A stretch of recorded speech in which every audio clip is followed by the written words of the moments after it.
ठीक है, चलो कल हमने रोटेशन देख लिए थे। ठीक है, रोटेशन क्या होती है, कैसे निकालनी है, ठीक है, वो सब हमने कल देख लिया था। ठीक है, रोटेशनल फ्लो कब होगा, इरोटेशनल कब होगा, रोटेशनल कंपोनेंट्स कौन कौन से होते हैं, ठीक है, वो सब चेक कर लिया था। नेक्स्ट स्टार्ट करते हैं दैट इज वोर्टिसिटी। ठीक है, नेक्स्ट स्टार्ट करते हैं what we call as vorticity. ठीक है, तो वोर्टिसिटी क्या है बेसिकली, वोर्टिसिटी क्या है, vorticity basically twice of your rotation। ठीक है, it is the strength of rotation of pair of adjacent fluid particles। ठीक है, तो वोर्टिसिटी की बात करते हैं। ये vorticity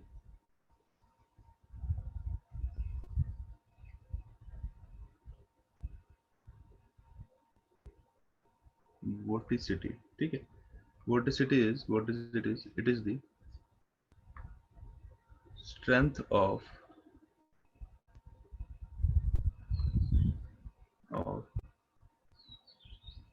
rotation strength of rotation of a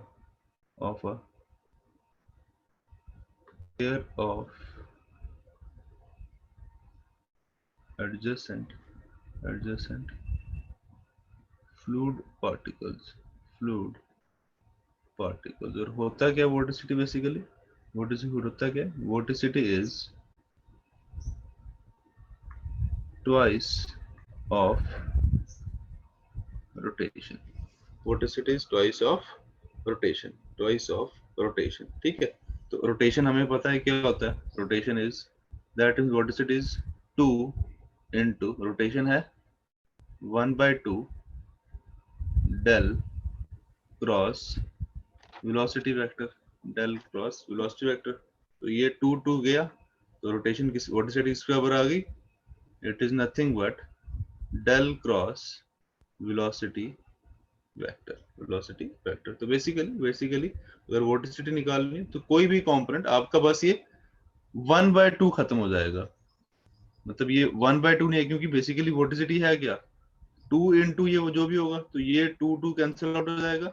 तो वोर्टिसिटी का फॉर्मूला कितना बचेगा, सिर्फ और सिर्फ ये वाला पार्ट, सिर्फ और सिर्फ ये वाला पार्ट। ठीक है, क्योंकि 2 ट्वाइस है ना, तो 1/2 और 2 कैंसिल आउट हो जाएगा। ठीक है ना, तो सिर्फ इतना सा पार्ट बचा आपका, इतना सा पार्ट बचा आपका वोर्टिसिटी के बराबर। ठीक है, इसके न्यूमेरिकल करेंगे उससे क्लियर हो जाएगा, न्यूमेरिकल करेंगे ना उससे क्लियर हो जाएगा। नेक्स्ट आता है, next is your circulation. Next is your circulation और इसको हम डिनोट करते हैं इससे अपर केस गामा। ठीक है, upper case gamma, this is circulation is it is the line integral of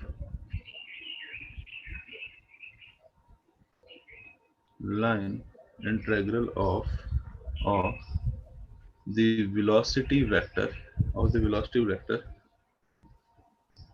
taken along a closed loop, right? That means your circulation is equal to क्या बोलता है, line integral taken along close loop. तो इसका मतलब close integration of velocity vector. ठीक है, clear है चीज। ठीक है, तो इस चीज का ध्यान रखना, एक न्यूमेरिकल करेंगे हम इसके ऊपर, इंटीग्रेशन का बेसिक इंटीग्रेशन है। ठीक है, थोड़ी सी बेसिक इंटीग्रेशन पता होनी चाहिए। ठीक है, सिंपल इंटीग्रेशन करेंगे, एक क्वेश्चन इस पे करेंगे। और सर्कुलेशन निकालने का एक और तरीका, your circulation is equal to vorticity into area, वो आपने देखना, आपको डेटा किस हिसाब से गिवन, डेटा क्या गिवन है, उस हिसाब से फॉर्मूला लगाओगे। अगर इंटीग्रेशन वाला एप्लीकेबल है तो इंटीग्रेशन वाला लगाओगे, और अगर वोर्टिसिटी एरिया वाला एप्लीकेबल है तो एरिया वाला लगाओगे। ठीक है, जैसे हम एक क्वेश्चन करते हैं, क्वेश्चन लिखो for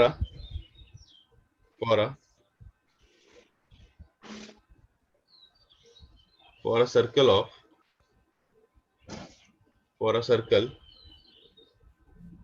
of radius 2 units for circle of radius 2 units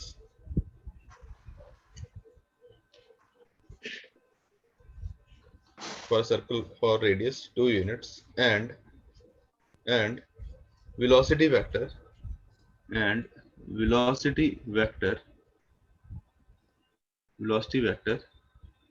सामने लिख रहा हूँ velocity vector is equal to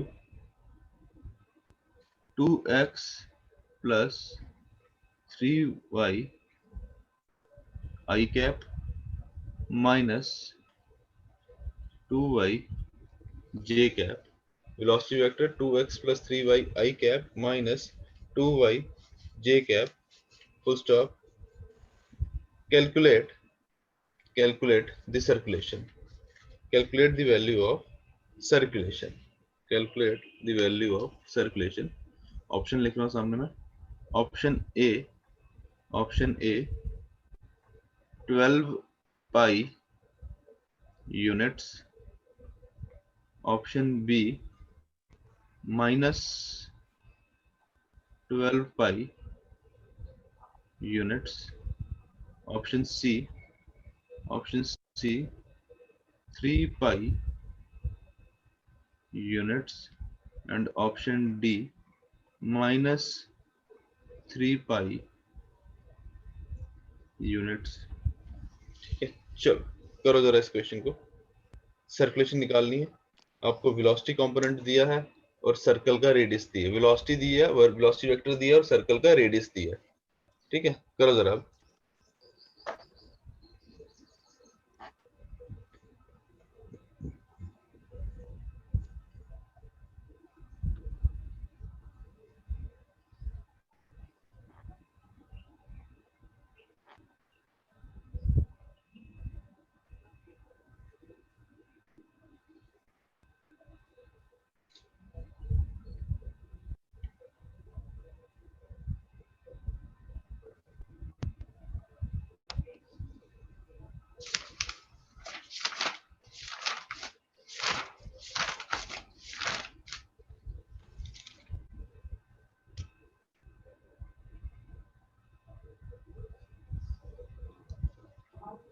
कैसे निकालोगे इसको?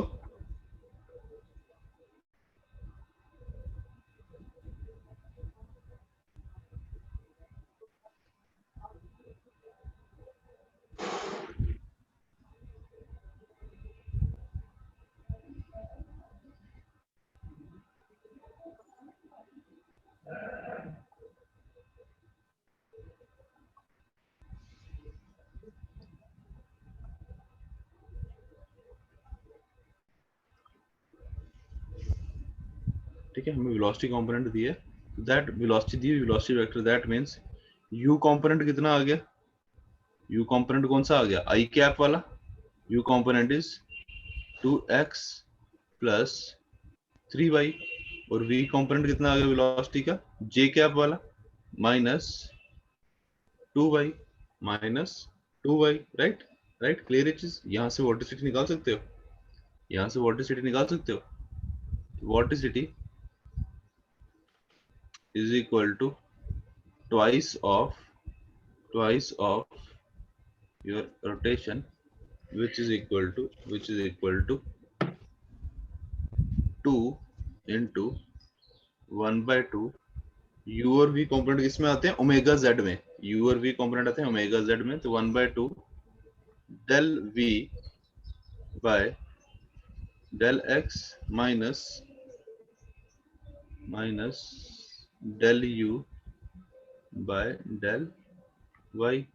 करो जरा, ये 2 गया. that means your vorticity is equal to, सबसे पहले velocity of v component with respect to x. Right. Clear है चीज. तो ये आ जाएगा आपका डेल v किसके बराबर है? v कंपोनेंट तो -2y के बराबर है, तो -2y with respect to x और क्या आएगा आपका minus del by del y, और u इसके बराबर है u component 2x plus 3y। ठीक है, चलो पहला कंपोनेंट देखते हैं, इसमें क्या आपको, इसमें क्या होगा आपका, हाँ ये क्या है कंपोनेंट, क्या है 2y, राइट, हमें रिस्पेक्ट करना है x, तो x के लिए तो 2 और y दोनों ही कांस्टेंट है, हम डिफरेंशिएशन किसके साथ कर रहे हैं, with respect to x, x के लिए तो 2 और y दोनों ही कांस्टेंट है, उसको ना तो 2 से फर्क पड़ता है ना तो y से, उसके लिए 2 भी कांस्टेंट है और y भी कांस्टेंट है, तो दैट मींस कांस्टेंट की डिफरेंशिएशन क्या होती है आपकी, 0। ये तो आ गया 0। नेक्स्ट बात करते हैं, पहले y differentiation of 2x with respect to y, same चीज, y के लिए 2 भी कांस्टेंट है और x भी कांस्टेंट है, वो तो 0 हो गया। नेक्स्ट आता है differentiation of 3y with respect to y, 3 बाहर आ जाएगा और differentiation of y with respect to y क्या हो जाएगा, 1, तो ये आ गया -3, तो vorticity is equal to, vorticity is equal to -3। ठीक है, अब वॉटिसिटी तो हमने निकाल ली, वोर्टिसिटी तो हमने निकाल ली, अब हमें क्या निकालना है, एरिया निकालना है।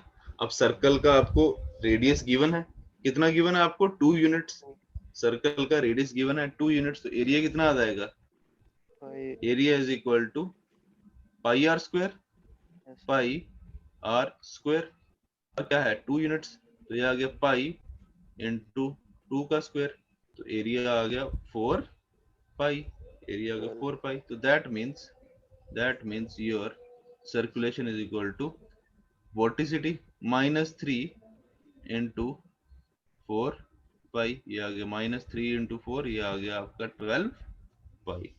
क्लियर है चीज, क्लियर है ये चीज,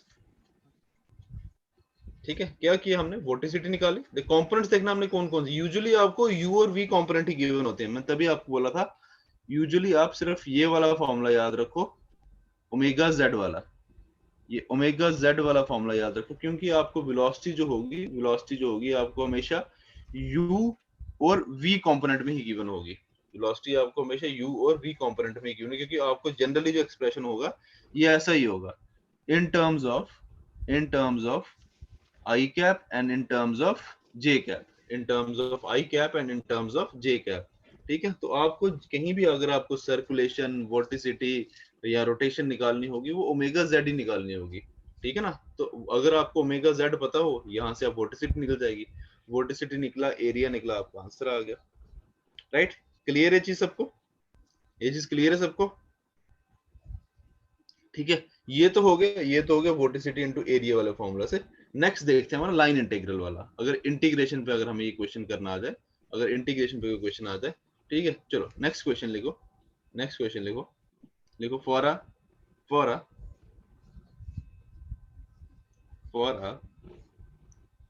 velocity vector, for a velocity vector v is equal to x square I cap plus 2xy j cap, 2xy j cap full stop, calculate the rotation, calculate the circulation, calculate the circulation for the given diagram, calculate the circulation for the given diagram। ठीक है, let's suppose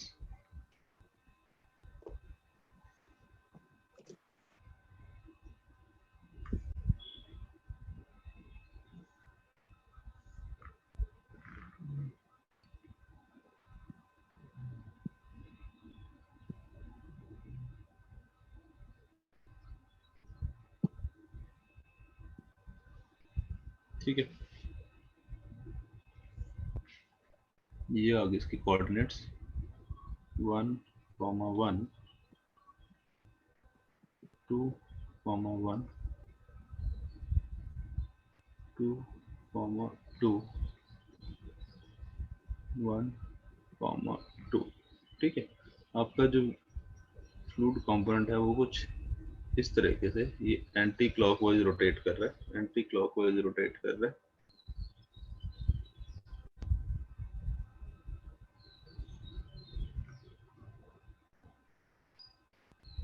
this is your x axis and this is your y axis, this is your y axis, ठीक है।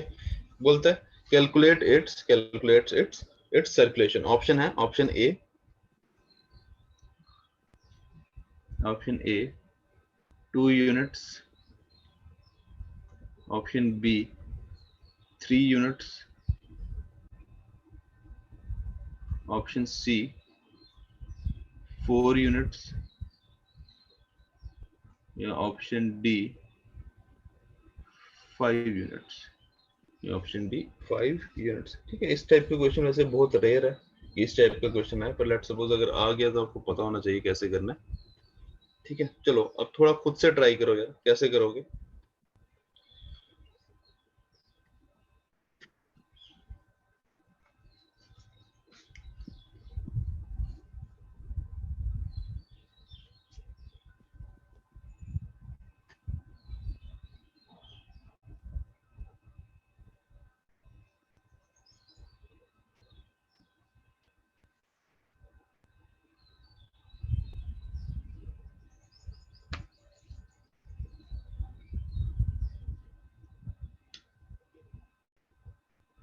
जो भी try कर रहा है पहले सॉल्व करके मैं इसका आंसर बताना मेरे को।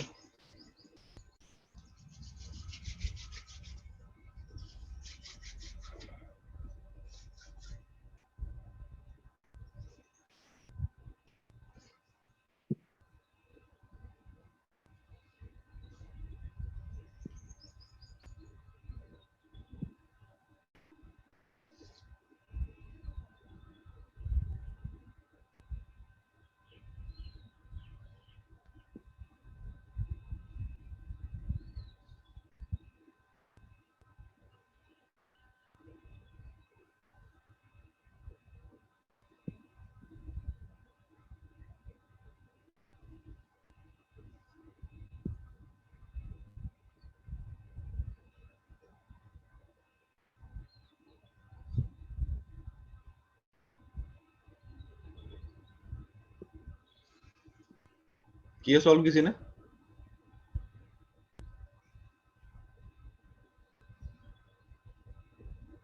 देखो अगर इसको हम पिछले तरीके से करेंगे, अगर हम इसको पिछले तरीके से करेंगे, इसका एरिया क्या आएगा, कि बता सकते हैं मेरे को इसका एरिया कितना आएगा अगर पिछले तरीके से करेंगे। ये बन क्या रहा है, देखो ये कोऑर्डिनेट्स हैं इसके, दिस इज,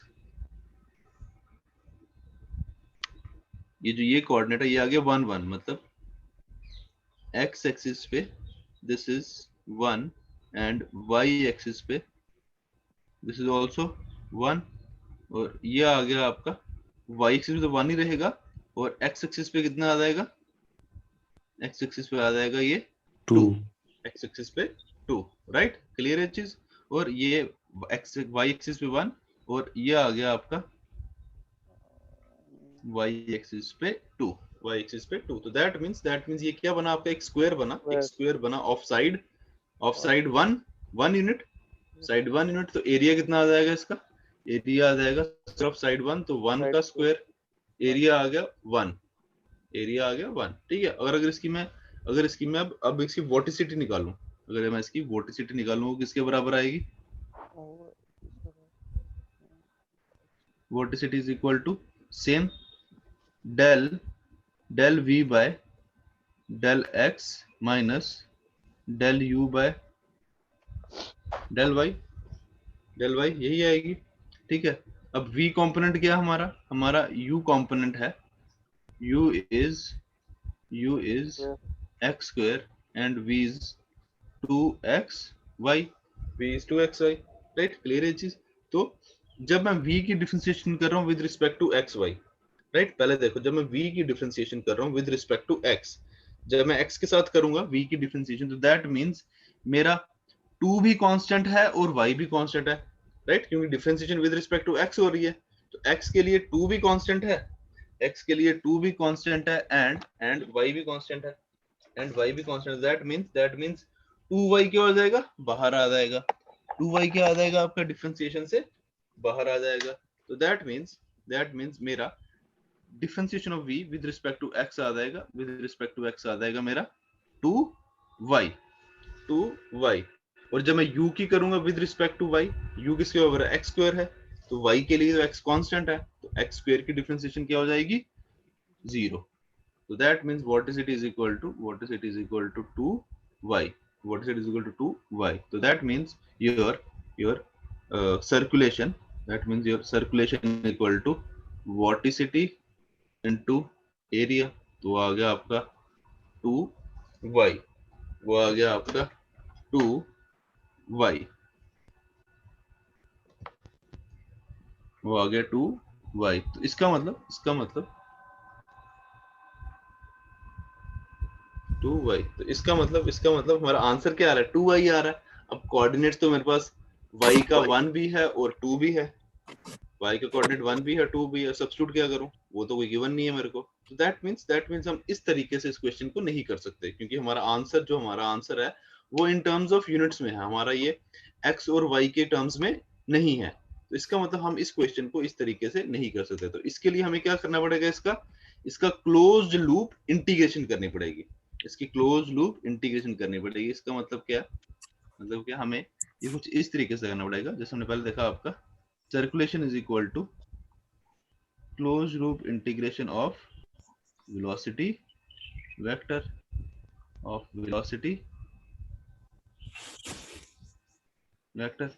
ये कुछ इस तरीके से करना पड़ेगा. ठीक है. चलो अब इस तरीके से करेंगे कैसे, v आ गया वेलोसिटी वेक्टर, dr आ गया आपका डायरेक्शन वेक्टर, तो इसका मतलब हमें क्या करना पड़ेगा, कोई एक स्टार्टिंग पॉइंट ले लो, चाहे ये ले लो, कोई भी एक स्टार्टिंग पॉइंट ले लो, जैसे मैं लेता हूँ ये पहले 1 1 वाला. ठीक है, this is my starting point. ठीक है, चलो आ जाओ यहाँ पे. ठीक है, तो इसका मतलब मैं मूव कर रहा हूँ, अगर ये मेरा स्टार्टिंग पॉइंट है तो that means I am moving in this direction, क्योंकि मेरा एंटी क्लॉकवाइज रोटेशन हो रही है. तो दैट मींस मैं अभी कौन सी डायरेक्शन में मूव कर रहा हूँ, I am moving along x axis. मेरी मूवमेंट कहाँ पे है, सिर्फ एक्स एक्सिस के अलोंग है, राइट. यहां तक क्लियर है सबको, मेरी मूवमेंट सिर्फ और सिर्फ किसके अलोंग है, एक्स एक्सिस के अलोंग है. तो दैट मींस मेरा वेलोसिटी का सिर्फ कौन सा कंपोनेंट यूज हो रहा है, अभी मेरा वेलोसिटी का कौन सा कंपोनेंट, सिर्फ u कंपोनेंट, i कैप वाला कंपोनेंट यूज होगा, राइट, u वाला कंपोनेंट. तो that means my integration will be u वाला कंपोनेंट किसके बराबर है, x स्क्वायर के बराबर है. This is u x square dx ठीक है. नेक्स्ट बात आती है लिमिट्स की. तो मेरा x वाला कंपोनेंट कहां से कहां जा रहा है, मैं जा रहा हूं from my coordinate 1 to coordinate 2. So that means my limit will be from x is equal to 1 to x is equal to 2. right. अब मैं पहुंच गया हूं इस पॉइंट पे. अब मैंने यहां से कहां जाना है, अब मैंने जाना है ऊपर की तरफ. That means now I am moving only in y direction, ठीक है. मेरा मतलब y कंपोनेंट वाला, एग्जैक्टली बिल्कुल सही. तो प्लस इंटीग्रेशन 2xy, बट एक चीज देखो, अब मेरी वैल्यू कौन से कोऑर्डिनेट की वैल्यू चेंज हो रही है, y कोऑर्डिनेट की. I am moving from coordinate 1 to 2, y is equal to 1 to y is equal to 2. x मेरा कांस्टेंट है, x is 2 and x is 2. x मेरा कांस्टेंट है, तो दैट मींस 2xy में मैं x की वैल्यू पुट कर सकता हूँ, x is equal to 2. 2xy में मैं x की वैल्यू पुट कर सकता हूँ, x is equal to 2. तो ये मेरा बन जाएगा 4y ये मेरा बन गया 4y and my value changes from y is equal to 1 to y is equal to 2, y equal to 1 to y equal to 2 plus अब मेरी मूवमेंट है along this direction मतलब along x डायरेक्शन। तो फिर से याद आएगा प्लस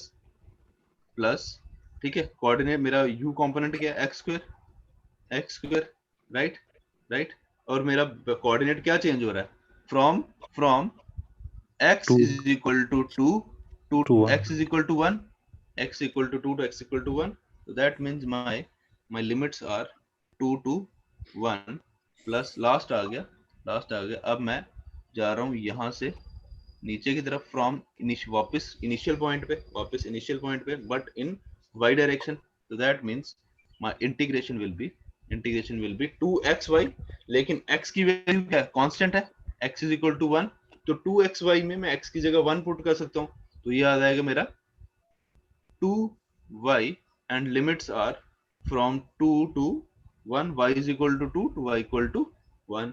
राइट, कर दो इंटीग्रेट, इसको इंटीग्रेट कर दो। अब एक चीज देखो, यहाँ पे आपका जो इंटीग्रेशन कर रहे हैं, यहाँ पे भी हम किसकी कर रहे हैं, यहाँ पे भी हम x स्क्वायर की कर रहे हैं और इधर भी x स्क्वायर की कर रहे हैं, बट लिमिट्स जो है वो इनवर्स हैं, ये 1 to 2 है और ये 2 to 1 है। तो दैट मींस इसमें आंसर सेम आएगा लेकिन साइन ऑपोजिट हो जाएगा। तो हम इसको और इसको तो पहले ही कैंसिल आउट कर सकते हैं, ठीक है, इन दोनों को हम पहले ही कैंसिल आउट कर सकते हैं। अब सिर्फ बचा 2y की इंटीग्रेशन और 4y की इंटीग्रेशन। करो जरा, देखो क्या आंसर आता है।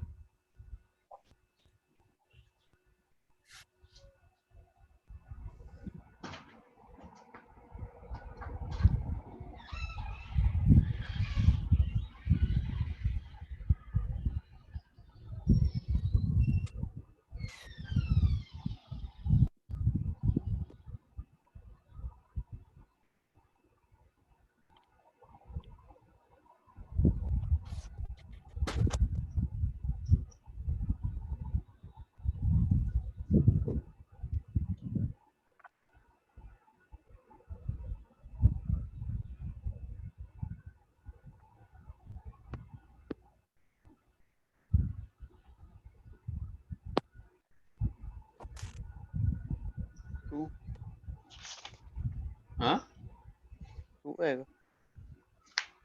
नहीं यार, ध्यान से करो, इंटीग्रेशन करनी है सिंपल यार। क्या आ जाएगा, पहले 4y की इंटीग्रेशन करते हैं, 4 बाहर आ जाएगा यार, इस साथ में dy तो लगाया नहीं, this is dy dx and this is dy, this is dy, ठीक है। तो अब 4y की इंटीग्रेशन क्या होगी, 4 बाहर आ गया, y की इंटीग्रेशन क्या होगी, बताओ मेरे को, integration of y with respect to dy क्या होगा integration, Y square by 2. y square by 2, बिल्कुल सही, y square by 2 limits 1 to 2 plus 2y की इंटीग्रेशन भी यही होगी, Yes sir. Sir 3 आ रहा है. y स्क्वायर बाय 3 आंसर आएगा, फ्रॉम 2 to 1 राइट। क्लियर चीज, सब्स्टिट्यूट कर दो, ये 2 बाहर आ जाएगा तो ये 2 से कैंसिल आउट हो जाएगा और ये 2 गया, तो क्या बचा 2। अब y स्क्वायर, तो 2 स्क्वायर माइनस 1 स्क्वायर प्लस ये कितना आएगा 1 square minus upper limit minus lower limit, पता ना, पहले अपर लिमिट पुट करते हैं फिर हम लोअर लिमिट पुट करते हैं। तो ये आ जाएगा 2 का स्क्वायर 4 माइनस 1 3, 2 3 जा 6, 2 3 जा 6 राइट। ये आ गया आपका 6 और ये आ जाएगा 1 का स्क्वायर माइनस 2 का स्क्वायर, 1 माइनस 4 माइनस 3, तो 6 minus 3 is equal to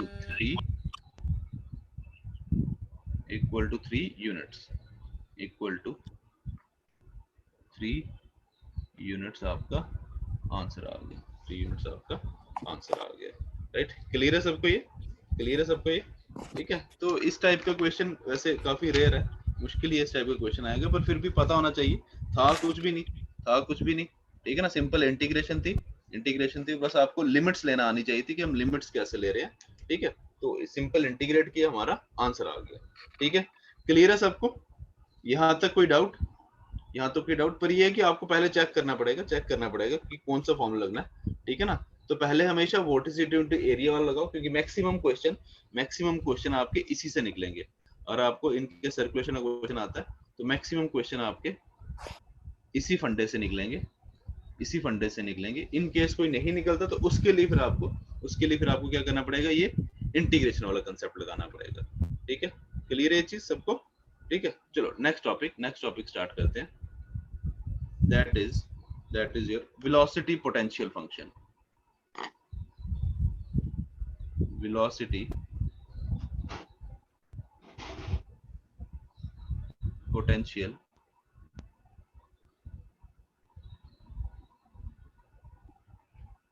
function, velocity potential function, या फिर सिंपल हम इसको पोटेंशियल फंक्शन भी बोलते हैं, simple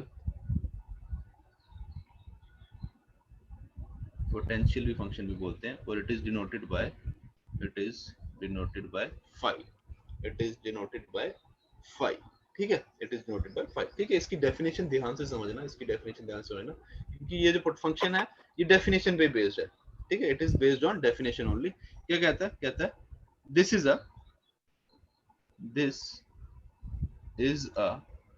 a scalar function, this is a scalar function of space and time, this is a scalar function of space and time, comma, defined in such a way,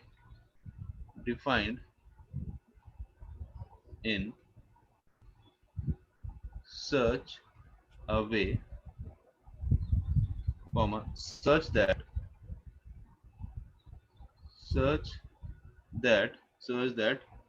the negative derivative of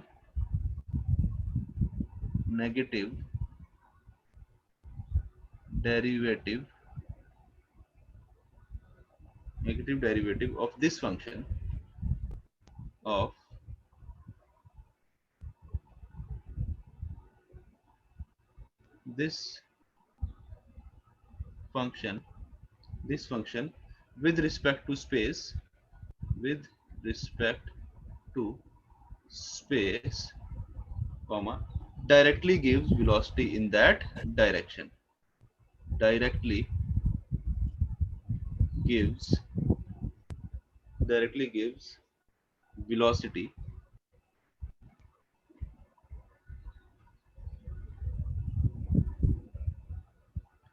in that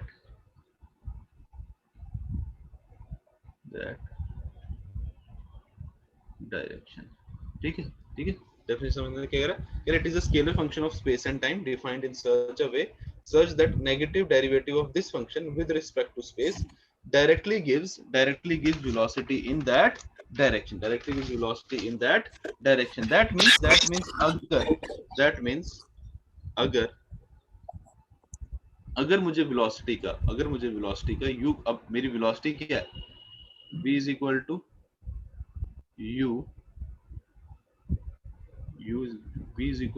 v vector is equal to u I cap plus v j cap plus w k cap. U is the velocity in x direction, v is the velocity in y direction and w is the velocity in z direction. तो कह रहा है अगर आपको किसी भी direction में velocity चाहिए, तो चुपचाप ये जो पोटेंशियल फंक्शन है इसकी नेगेटिव डेरिवेशन ले लो उस डायरेक्शन में। तो that means your u velocity, अगर मुझे u कंपोनेंट चाहिए तो that means u is equal to minus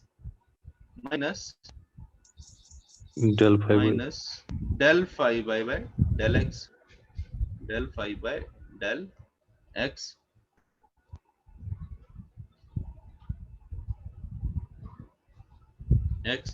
v is equal to minus del phi by del y and w is equal to minus del phi by del z, del phi by del z, right? Clear है चीज? Clear है चीज? ठीक है ना? तो अगर आपको किसी भी डायरेक्शन में, अगर आपको किसी भी डायरेक्शन में वेलोसिटी चाहिए, तो आपने क्या करना है, इस पोटेंशियल फंक्शन का नेगेटिव डेरिवेटिव लेना है। इस पोटेंशियल फंक्शन का नेगेटिव डेरिवेटिव लेना है आपने किस डायरेक्शन में, अपनी उस डायरेक्शन में, जिस डायरेक्शन में वेलोसिटी चाहिए उस डायरेक्शन में इसका, उस डायरेक्शन के रिस्पेक्ट में आपने क्या लेना है, इसका नेगेटिव डेरिवेटिव, राइट? क्लियर है चीज? ये आ गया पोटेंशियल फंक्शन। ठीक है, अब चेक करते हैं आपका कंटिन्यूटी इक्वेशन के, इसमें इसको, इस वैल्यू को सब्स्टिट्यूट करो जरा कंटिन्यूटी इक्वेशन में। ठीक है, तो कंटिन्यूटी इक्वेशन क्या आ गई आपकी? Next is your continuity equation.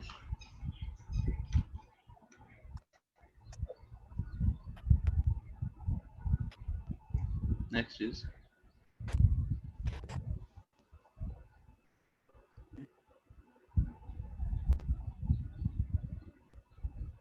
Continuity equation. Next बात करें जरा कंटिन्यूटी इक्वेशन की। ठीक है, चलो अब कंटिन्यूटी इक्वेशन क्या बोलती है? कंटिन्यूटी कहती है del u by del x plus del v by del y equal to zero, right? अब u की वैल्यू भी पता है हमें, और हमें y की वैल्यू भी, v की वैल्यू भी पता है। ठीक है, u की वैल्यू भी पता है और v की वैल्यू भी पता है। ठीक है, अब पहली चीज कोई भी फ्लो अगर आपको पॉसिबल करना है, किसी भी फ्लो के पॉसिबल होने के लिए सबसे पहली कंडीशन क्या है कि वो जो फ्लो है, वो जो वेलोसिटी वेक्टर है, it must satisfy your continuity equation. अगर वो कंटिन्यूटी इक्वेशन को सेटिस्फाई कर रहा है, तभी आपका क्या होगा, फ्लो पॉसिबल होगा। ठीक है, तो वही चीज चेक कर रहे हैं हम। ठीक है, ये आगे कंटिन्यूटी इक्वेशन। अब एक काम करो, इसमें u और v की हमने वैल्यू निकाली है, ऊपर हमने u और v की वैल्यू ये निकाली है। u is equal to minus del five by del x और v is equal to minus del five by del y. इसको u और v की जगह सब्स्टिट्यूट कर दो, देखो क्या आता है। करो सब्स्टिट्यूट u की जगह और v की जगह। फाइनल इक्वेशन बताओ क्या आती है इसको सॉल्व करके। ये आ गया, this implies del by del x, u की जगह आ जाएगा आपका minus del five by del x plus del by del y, आ जाएगा minus del five by del y equal to zero, right? तो ये क्या बन जाएगा?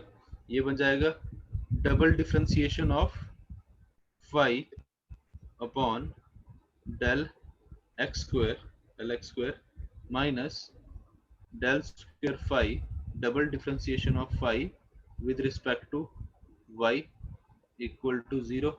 माइनस बाहर कॉमन आ जाएगा, राइट साइड जाके क्या हो जाएगा, जीरो हो जाएगा।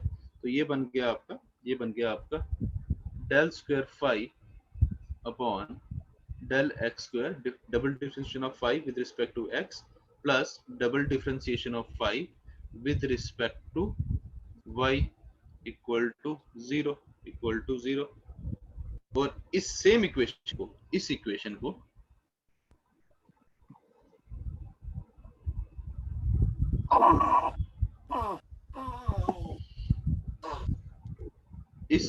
को मैं इस तरीके से भी लिख सकता हूं, that means del square phi is equal to zero, del square phi is equal to zero, del square phi is equal to zero। इसे हम बोलते हैं लैपलेस इक्वेशन,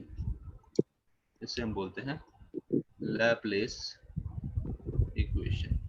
ठीक है, लैपलेस इक्वेशन है क्या, सेम चीज जो ऊपर लिखा है वही है, लेकिन बस इसको एक्सप्रेस करने का तरीका ये है del square phi equal to 0, मतलब double differentiation of phi should be equal to 0. That is your Laplace equation. That means for a flow to be possible, that means for a flow to be possible, comma, it must satisfy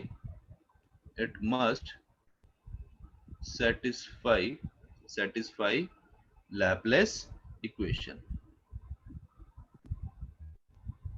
Laplace equation.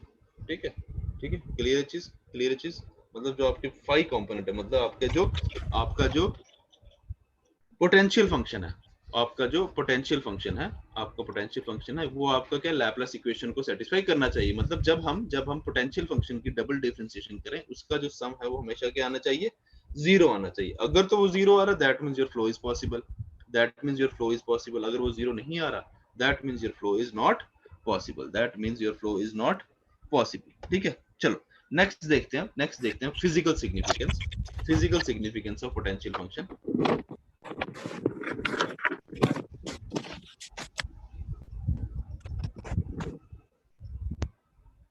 Next is physical significance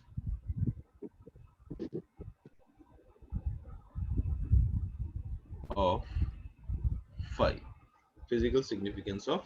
phi, ठीक है। चलो अब physical significance check करने के लिए हम क्या करेंगे, इसकी रोटेशन चेक करेंगे।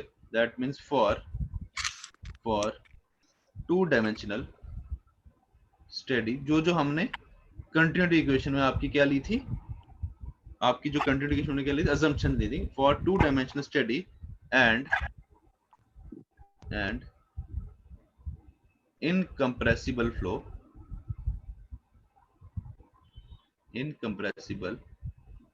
फ्लो, आपका रोटेशन कंपोनेंट z का क्या आ जाएगा, 1/2 del v by del x minus del u by del y, ठीक है। अब आपको v कंपोनेंट u कंपोनेंट दोनों पता है, सब्स्टिट्यूट करो जरा, निकालो ओमेगा z की वैल्यू क्या आती है, आपके पास सारे कंपोनेंट्स हैं, u कंपोनेंट भी है, u आ गया आपका minus del phi by del x और v आ गया minus del phi by del y, करो जरा सब्स्टिट्यूट, देखो क्या आता है आपका ओमेगा z, कितना आता है ओमेगा z,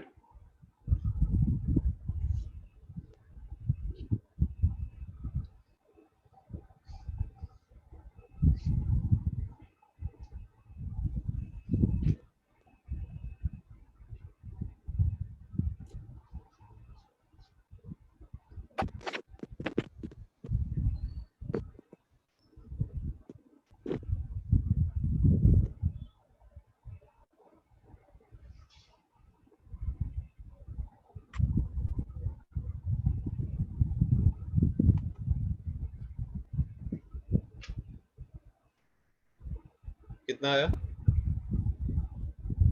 v की जगह पुट करो minus del phi by del y और u की जगह पुट करो minus del phi by del x,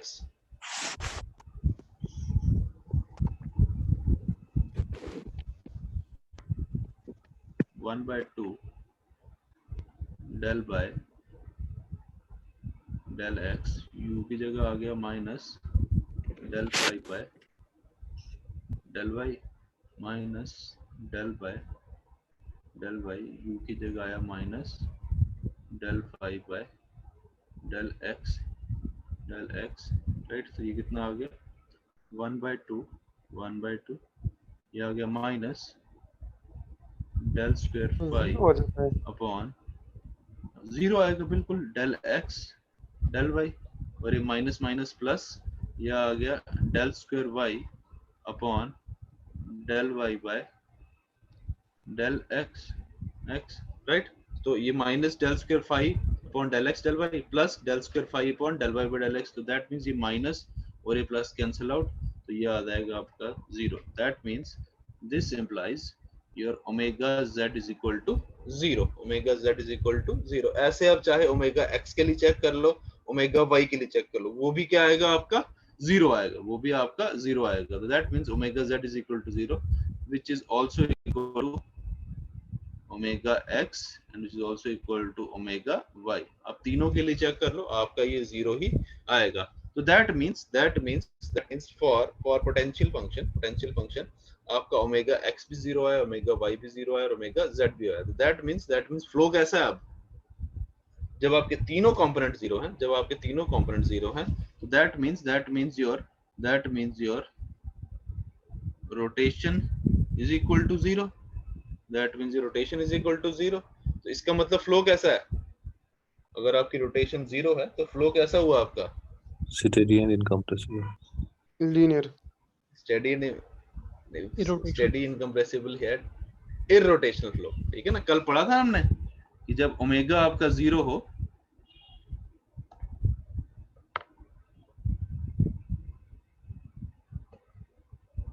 ये आगे देखो, कल हमने पढ़ा था ये, when omega is equal to 0, आपका जब तीनों कंपोनेंट 0 हो जाएं, तो दैट मींस आपका रोटेशन क्या है 0, दैट मींस फ्लो इज इररोटेशनल। और जब ये 0 के बराबर ना आए, जब इनमें से कोई एक कंपोनेंट भी 0 के बराबर नहीं है, that means flow is rotational. पर यहाँ पे तो हमारे तीनों कंपोनेंट 0 आए हैं, तो that means your flow, that means your flow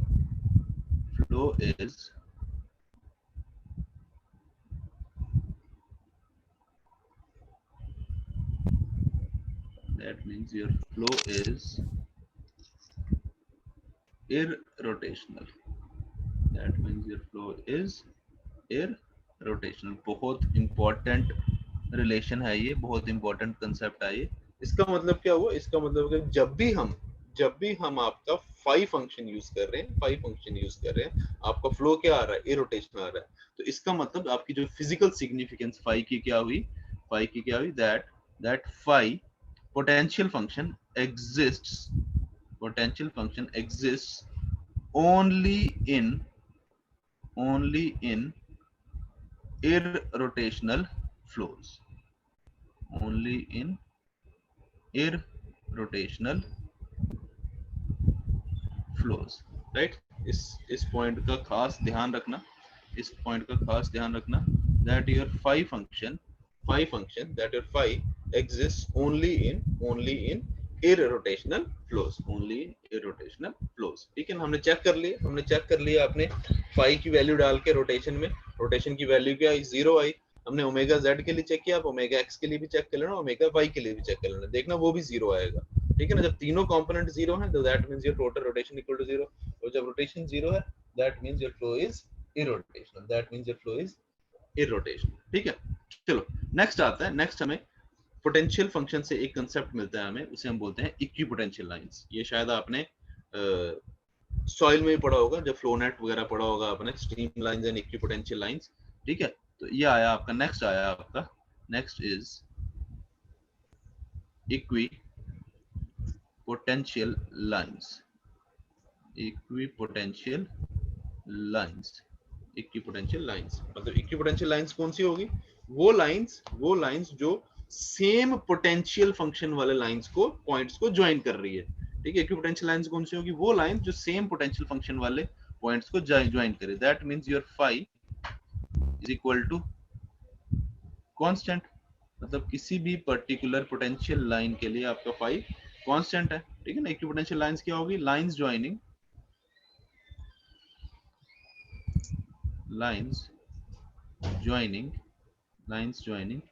points having same phi values, जैसे कॉन्टूर्स पढ़ा हमने, आइसोहाइड्स पढ़ा हमने, आइसोगोनिक लाइंस पढ़ा। ठीक है ना, जो सेम पॉइंट्स वाले, सेम वैल्यू वाले पॉइंट्स को ज्वाइन करे, वो आइसो आ जाता है साथ में। ठीक है ना, पर यहाँ पे आया equipotential lines joining having same phi values. ठीक है, अब हमें पता है that phi is a function of x and y, ठीक है। अगर हम for 2D steady, for 2D steady incompressible, for 2D steady incompressible। अब इसमें एक assumption और आ जाएगी। जब भी हम फाइव फंक्शन की बात करेंगे हमारे पास एक assumption और आ जाएगी। कौन सी होगी? पहली assumption आ गई that function is that flow is two dimensional, flow is steady, flow is incompressible। और एक और assumption आएगी। कौन सी आएगी? ध्यान से देखो, ऊपर पढ़ा हमने, अभी पढ़ा हमने अभी ऊपर ही पढ़ा है। Irrotation. आपका फ्लो कैसा होना चाहिए? इररोटेशनल, बिल्कुल सही। अगर आप फाइव फंक्शन को एनालाइज कर रहे हो, अगर आप फाइव फंक्शन को पढ़ रहे हो, तो आपका फ्लो हमेशा हमेशा इररोटेशनल तो होना ही चाहिए। अगर इररोटेशनल नहीं है तो फाइव फंक्शन ही एग्जिस्ट नहीं कर रहा। तो that means for five function our assumptions are flow is two dimensional, steady, incompressible and irrotational। क्योंकि irrotational फंक्शन में ही आपका क्या फाइव एग्जिस्ट करेगा एंड फ्लो इज irrotational, ठीक है। तो that means phi is a function of x and y provided your flow is two dimensional, steady, incompressible and irrotational, ठीक है। तो इसकी अगर मैं डिफरेंशिएशन करूं phi की, याद आएगी d phi is equal to, क्योंकि अब फंक्शन x और y दोनों का फंक्शन है तो हमें फुल डिफरेंशिएशन हमें नहीं मिलेगी। तो हमें क्या करना पड़ेगा? del partial differentiation of phi with respect to x into dx plus partial differentiation of phi with respect to y into dy into dy into dy, right? del phi by del x किसके बराबर है? del phi by del x किसके बराबर है? del phi by del x किसके बराबर है? ऊपर देखा हमने del phi by del x, ये देखा del phi by del x, ये माइनस u के बराबर आ जाएगा, माइनस u के बराबर आ जाएगा। तो that means your d phi is equal to minus u dx, और वैसे ही del phi by del y आ जाएगा minus v dy, minus v dy, right. But हमने ऊपर का assumption क्या लिया? your phi is constant, your phi is constant, तभी equipotential line आएगी, क्योंकि सेम phi वाले वैल्यूज को जो लाइन ज्वाइन करेगी वही इक्विपोटेंशियल लाइन होगी। तो that means your phi is constant. तो कांस्टेंट की डिफरेंशिएशन क्या होती है? कांस्टेंट की डिफरेंशिएशन क्या होती है? जीरो। तो दैट मींस जो आपका ये d phi है, दैट मींस जो d phi है it is equal to zero, तो that means your zero is equal to minus u dx minus v dy minus v dy। तो that means एक को उधर ले जाओ, ये आ जाएगा v dy is equal to minus u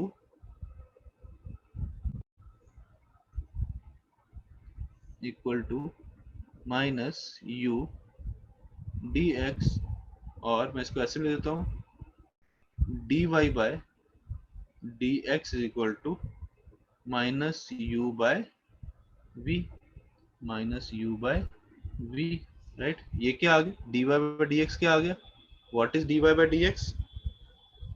what is dy by dx? dy by dx is equal to, ये आ गया आपकी, this is the slope of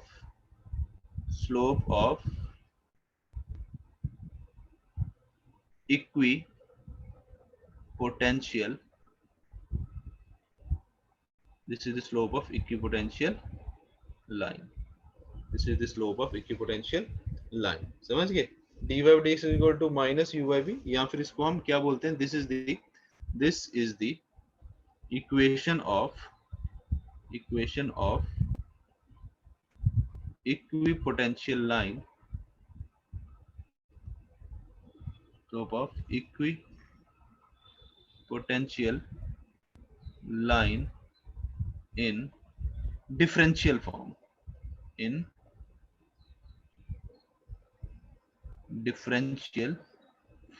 right. कहने का मतलब क्या? इस इक्वेशन को इस इक्वेशन को अगर हम इंटीग्रेट करें, इस इक्वेशन को अगर हम इंटीग्रेट करें तो हमें क्या मिलेगी? Equation of potential line. ठीक है ना, जैसे हमने वो स्ट्रीम लाइंस की पढ़ी थी, हमने स्ट्रीम लाइन की क्या निकाली थी? डिफरेंशियल इक्वेशन निकाली थी स्ट्रीम लाइन की, फिर उसको इंटीग्रेट किया तो हमें क्या इक्वेशन ऑफ स्ट्रीम लाइन मिल गई, इक्वेशन ऑफ स्ट्रीम लाइन मिल गई। तो दैट मींस अगर कोई भी इक्वेशन आपको डिफरेंशियल फॉर्म में हो, कोई भी इक्वेशन अगर हमें डिफरेंशियल फॉर्म में हो, उसको अगर हम इंटीग्रेट करें, उसको हम इंटीग्रेट करें तो हमें क्या मिल जाएगी? उस फंक्शन की एग्जैक्ट इक्वेशन। ठीक है, तो ध्यान रखना ये चीज बहुत इंपॉर्टेंट है। यहाँ पे मैंने लिखा है ये जो स्लोप ऑफ इक्विपोटेंशियल लाइन, जो dy by dx is equal to minus u by v। ठीक है, क्लियर है चीज? क्लियर है चीज? ये आ गया आपका इक्विपोटेंशियल लाइन। ठीक है, नेक्स्ट बात करते हैं stream function. Next is your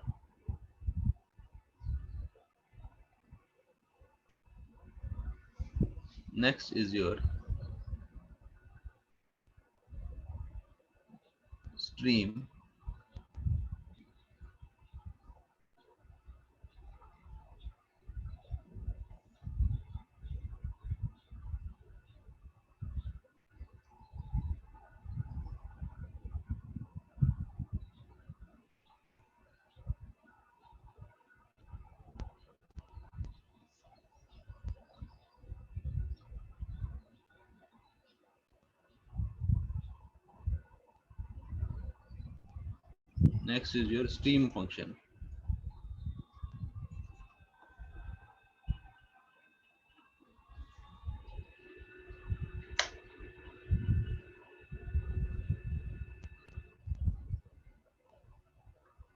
एक मिनट,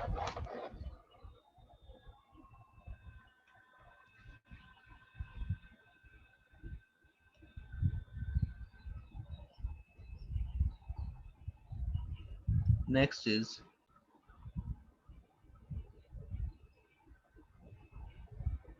स्ट्रीम फंक्शन, जिसको हम डिनोट करते हैं साई से, ठीक है। अब इसकी भी डेफिनेशन समझना, ध्यान से समझना।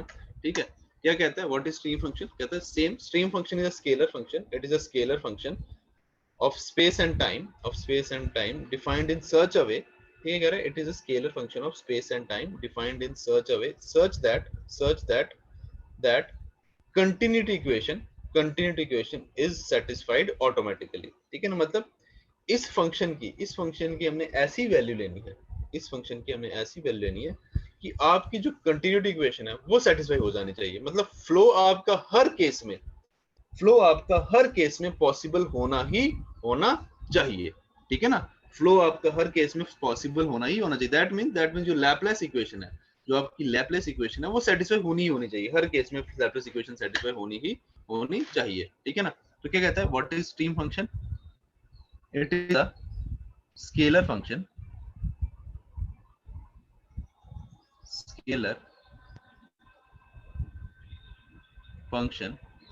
of space and time, defined in such a way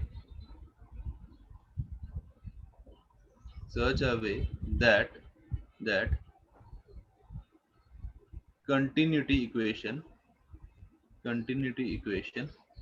is satisfied। ठीक है, समझ गए? मतलब हमने इनकी जो आपका वेलोसिटी फंक्शंस हैं, velocity vector is equal to u I cap plus v j cap plus w k cap. कह रहा है हमने अब इन फंक्शंस की हमने ऐसी वैल्यू लेनी ताकि आपकी कंटिन्यूटी इक्वेशन ऑटोमेटिकली सेटिस्फाई होनी चाहिए। अब कंटिन्यूटी इक्वेशन क्या है? आपकी कंटिन्यूटी इक्वेशन आ गई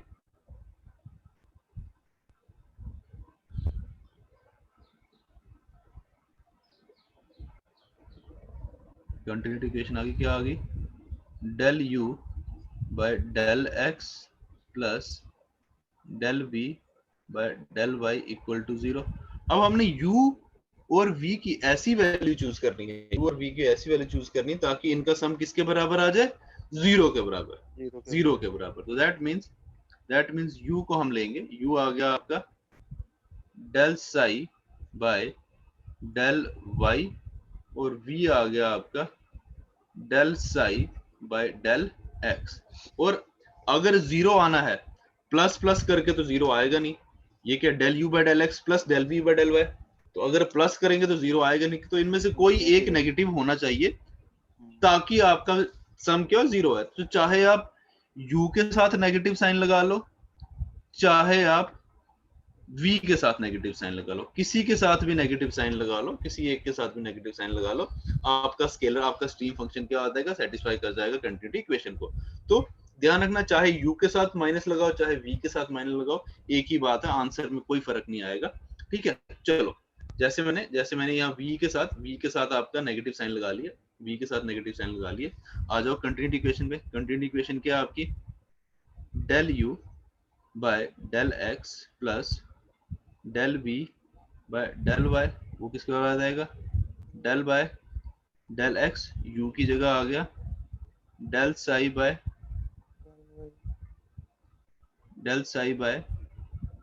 del y plus del by del y और v की जगह आ गया minus del psi by del x, right. तो ये क्या बन जाएगा, del square psi upon del x del y, और ये आ जाएगा minus del square psi upon del x del y। Positive negative cancel out, ये आ गया आंसर जीरो, ये आ गया आंसर जीरो। तो मतलब यहाँ पे हमने देखा कि कंटिन्यूटी इक्वेशन ऑटोमेटिकली सेटिस्फाई हो गई, राइट।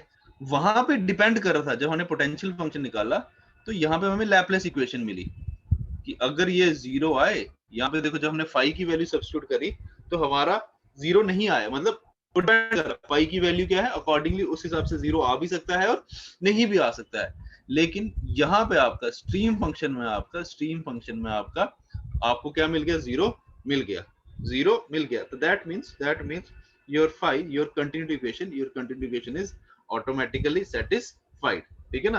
बेसिकली स्ट्रीम फंक्शन की डेफिनेशन ही ऐसी है कि भाई ये एक ऐसा फंक्शन है जिससे आपकी कंटिन्यूटी इक्वेशन ऑटोमेटिकली सेटिस्फाई होगी ही होगी। तो that means your stream function के केस में आपका फ्लो जो है वो पॉसिबल होना ही होना है। ठीक है, अब इसकी फिजिकल सिग्निफिकेंस चेक करो, रोटेशन चेक करो इसकी, जैसे हमने पिछले चेक की थी फाई फंक्शन के लिए, जैसे हमने रोटेशन चेक की थी वो तो जीरो के बराबर आई थी। इस केस में चेक करो जरा, क्या जीरो के बराबर आती है, चेक करो जरा। जैसे हमने पिछले केस में हमने चेक किया था पोटेंशियल रोटेशन, अब इस केस में रोटेशन चेक करो।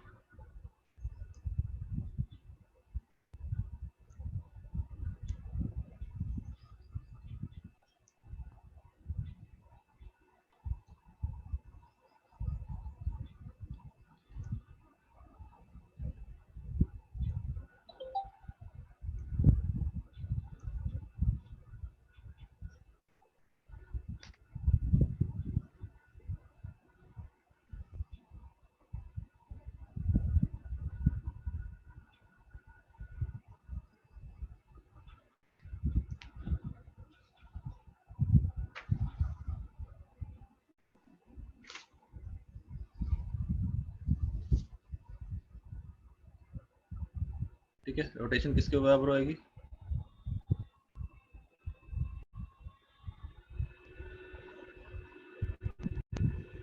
ओमेगा जेड की वैल्यू करो, u और v की वैल्यू है आपके पास, omega z is equal to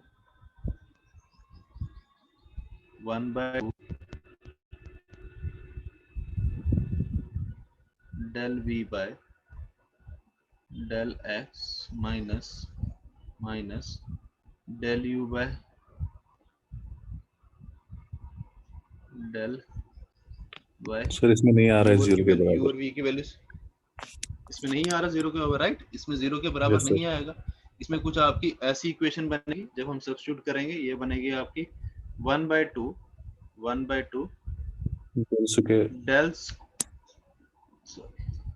del square psi upon dx by del dy। X square, नहीं dx by dy क्यों आएगा यार, ध्यान से देखो,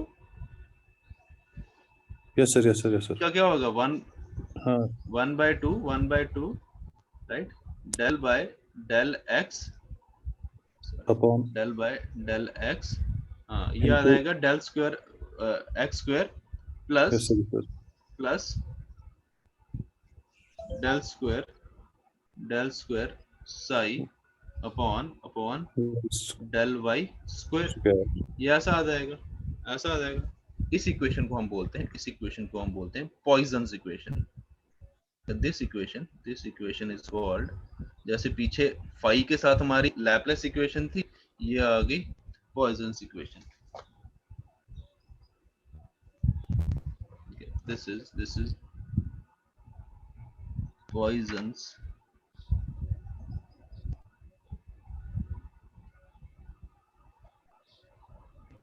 इक्वेशन. इसको हम इस फॉर्म में भी लिख सकते हैं, 1/2 डेल स्क्वायर पिछले केस में फाई था, यहाँ पे क्या आ जाएगा psi, 1/2 del square psi, 1/2 del square psi. तो इसका मतलब अगर अब हमारी रोटेशन किसके बराबर आ गई, 1/2 del square psi, 1/2 del square psi. अब हमें पता नहीं है इसकी वैल्यू कितनी है. अब इसकी वैल्यू 0 हो भी सकती है और 0 नहीं भी हो सकती. इसकी वैल्यू 0 हो भी सकती है और 0 नहीं भी हो सकती, राइट. एक मिनट होल्ड करना, मैं अभी आया.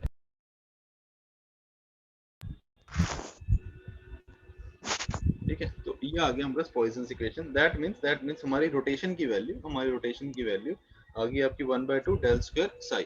तो इसका मतलब रोटेशन अगर तो इस इक्वेशन को सेटिस्फाई कर रहा है, तो दैट मींस हमारा रोटेशन 0 भी आ सकता है और रोटेशन 0 नहीं भी आ सकता है.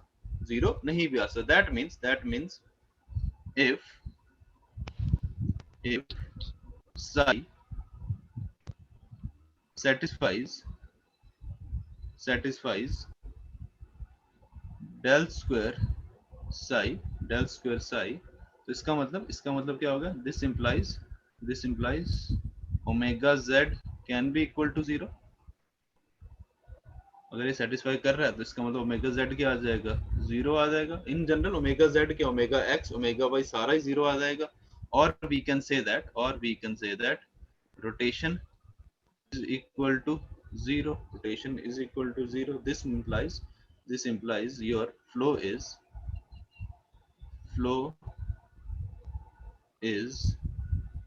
irrotational. That means your flow is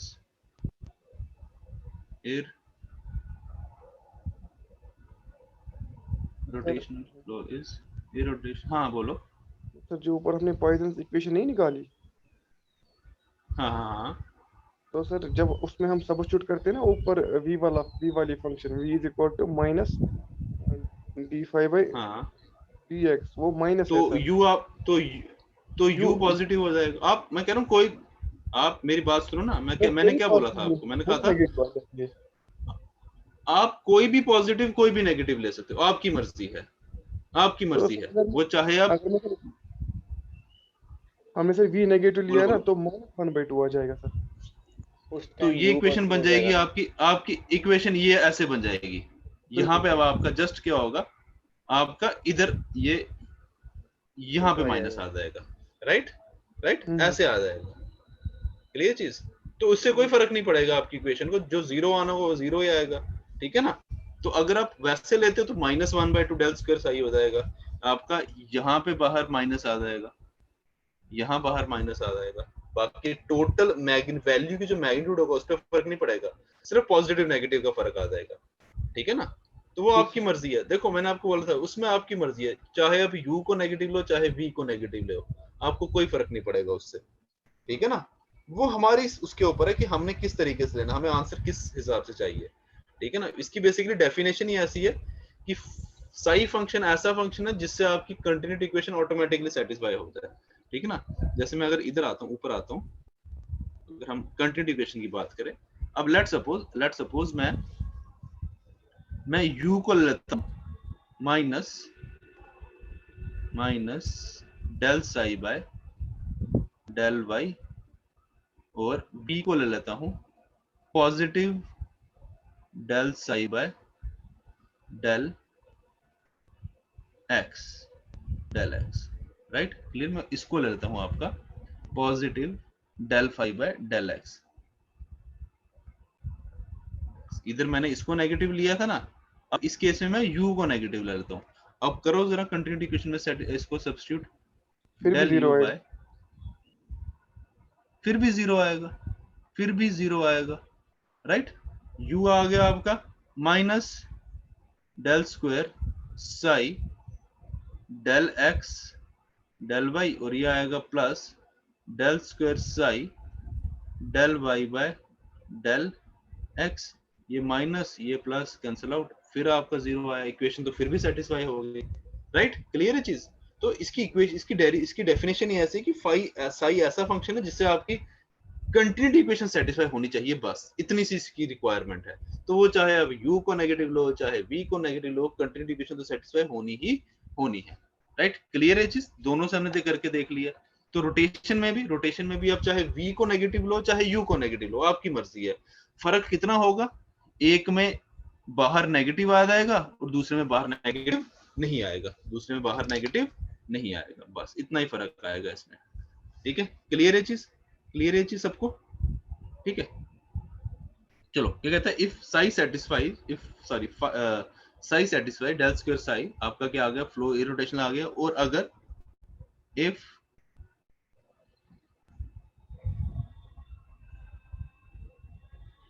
psi does not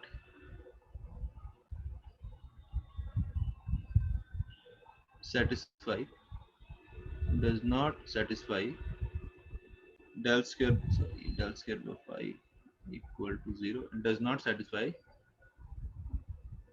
del square psi equal to 0, this implies omega z is not equal to 0. This implies omega z is not equal to 0. Not equal to 0, or we can say that your rotation is not equal to 0.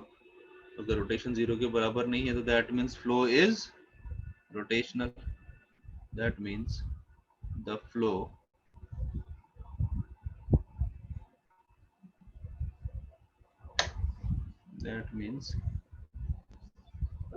अगर ये 0 के बराबर नहीं तो flow क्या होगा, flow will become rotational. Rotation. Flow will become rotational, right? That means your flow is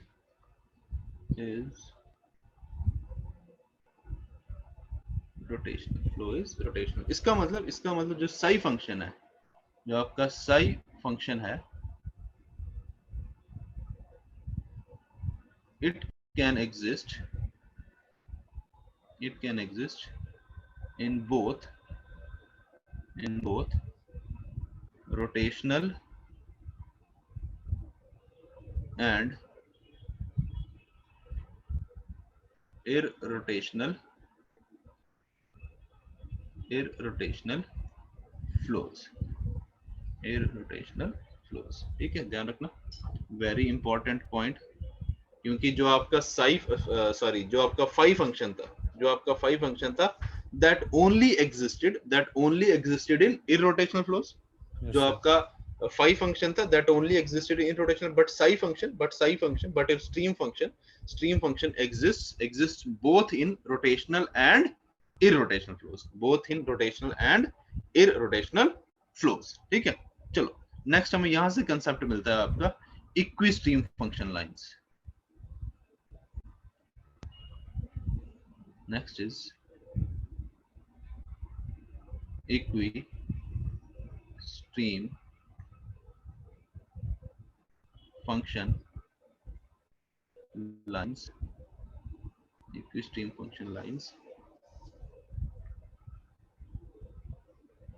जिन्हें हम स्ट्रीम लाइंस भी बोलते हैं, या जिन्हें हम फ्लो लाइंस भी बोलते हैं।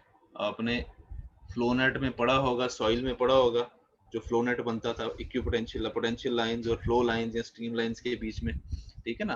तो ये किसके बराबर आ गई, और साई, जिसके लिए साई की वैल्यू क्या है, कांस्टेंट, साई की वैल्यू क्या है, कांस्टेंट। तो एक स्ट्रीम फंक्शन लाइंस कौन सी आ गई, लाइंस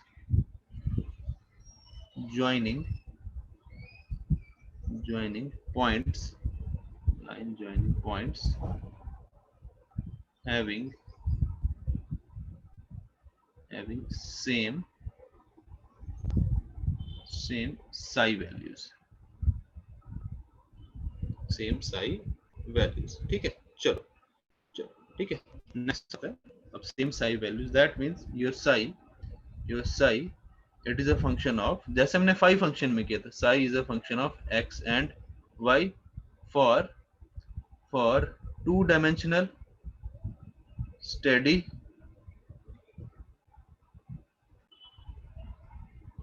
इनकम्प्रेसिबल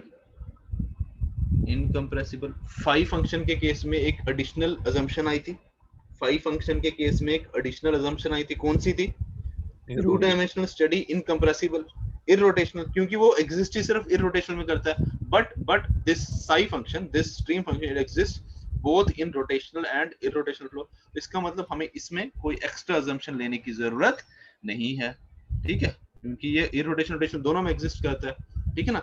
तो psi is a function of x and y for two dimensional steady and incompressible flow.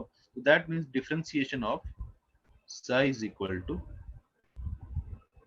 del psi by del x dx plus del psi by del y into dy.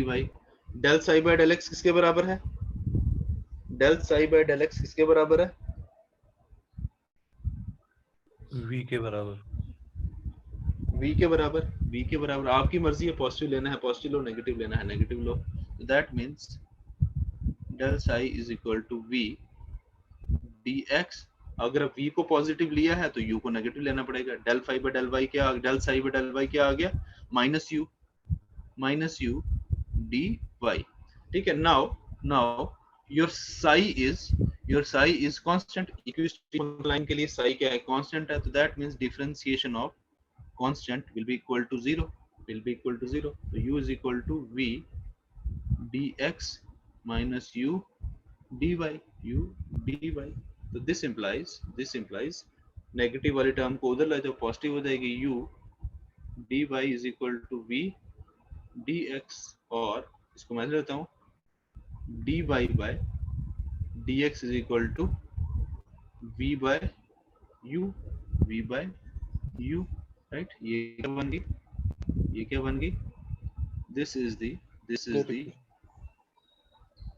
Yes exactly slope of equi stream function line या फिर stream line या फिर flow line, या फिर हम इसको और क्या बोल सकते हैं, this is the equation of equistream function line या stream line flow line in differential form, ठीक है ना, इन डिफरेंशियल फॉर्म। इसको इंटीग्रेट करेंगे तो हमें क्या मिल जाएगा, इक्वेशन ऑफ स्ट्रीम लाइन, ठीक है, क्लियर है चीज। तो इसका मतलब अब यहाँ पे चीज देखो, हमें ये क्या मिली, this is the slope of stream line, this is the slope of stream line और फ्लो लाइन, और आपकी what was the slope of phi line, what was the slope of minus du v by slope of equipotential lines, and वो किस तरह थी, dy by dx is equal to minus u by v, यही थी, minus u upon u by v. So that means your product of slope of del dy by dx phi equal to constant into dy by dx psi equal to constant वो किसके बराबर आ गया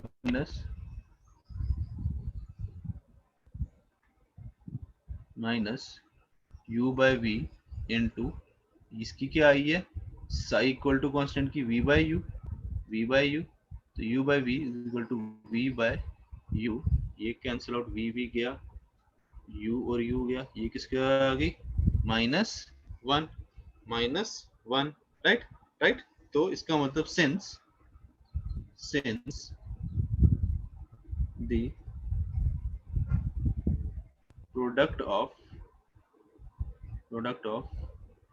slopes of equipotential line and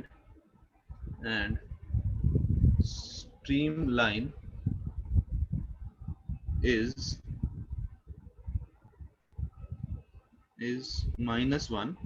-1 therefore these lines are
hello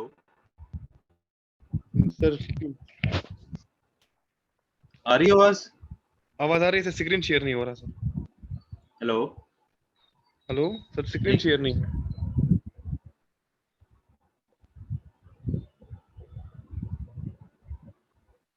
ठीक है, अब दिख रहा है? अब दिख रहा है सर। Yes sir. ठीक है, कह रहा है since product slopes of equipotential line and streamline is -1 therefore these lines are always orthogonal to each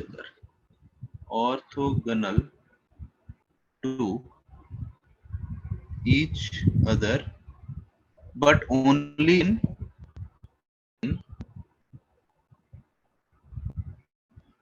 irrotational,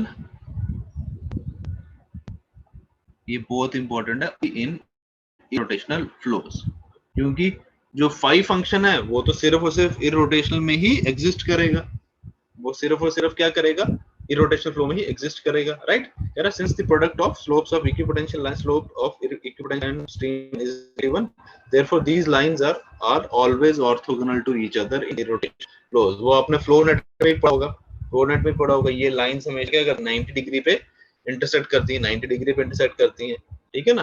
ठीक है, क्लियर है चीज। तो इसलिए क्योंकि इनकी जो स्लोप्स का प्रोडक्ट है वो -1 है, तो इसका मतलब ये जो लाइंस हैं they are always orthogonal to each other provided the flow is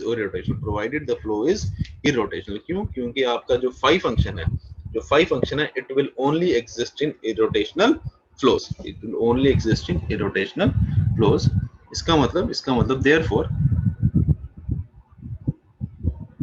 therefore the graphical representation, जो फ्लो नेट आ गया, the graphical representation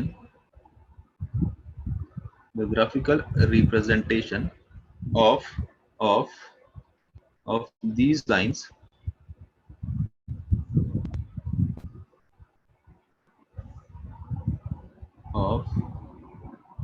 these lines in irrotational